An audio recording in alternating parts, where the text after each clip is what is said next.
चीन को लेकर भारतीय विदेश मंत्री एस जयशंकर के बयान लगातार चर्चा में हैं। इस बीच जयशंकर ने कहा है कि चीन ने भारत के साथ सीमा समझौतों की अवहेलना की है, जिससे द्विपक्षीय संबंधों पर असर पड़ रहा है।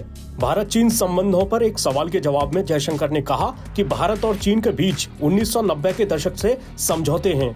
उन्होंने यानी चीन ने इसकी अवहेलना की है। गलवान घाटी में क्या हुआ था आप जानते हैं। उस समस्या का समाधान नहीं हुआ है और ये स्पष्ट रूप से प्रभाव डाल रहा है। गौरतलब है कि पूर्वी लद्दाख में चीनी और भारतीय सैनिकों के बीच लंबे समय से गतिरोध बना हुआ है। पैंगोंग झील क्षेत्र में हिंसक झड़प के बाद हुए गतिरोध का समाधान करने के लिए दोनों पक्षों ने अब तक कोर कमांडर स्तर की 16 दौर की वार्ता की है। जयशंकर ने कहा कि संबंध एक तरफा नहीं हो सकते और इसे बनाए रखने के लिए परस्पर सम्मान होना चाहिए। उन्होंने कहा, हमारा दृष्टिकोण बहुत स्पष्ट है कि अगर आपको बेहतर संबंध बनाने हैं तो एक दूसरे के प्रति सम्मान होना चाहिए। प्रत्येक के अपने हित होंगे और हमें एक दूसरे की चिंताओं के बारे में संवेदनशील होने की जरूरत है।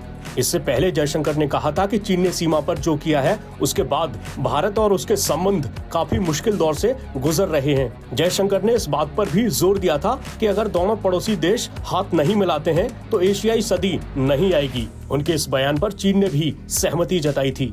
दरअसल जयशंकर के बयान पर प्रतिक्रिया मांगे जाने पर चीनी विदेश मंत्रालय के प्रवक्ता वांग वेनबिन ने कहा था कि अगर चीन और भारत का विकास नहीं होता तो एशियाई सदी नहीं हो सकती।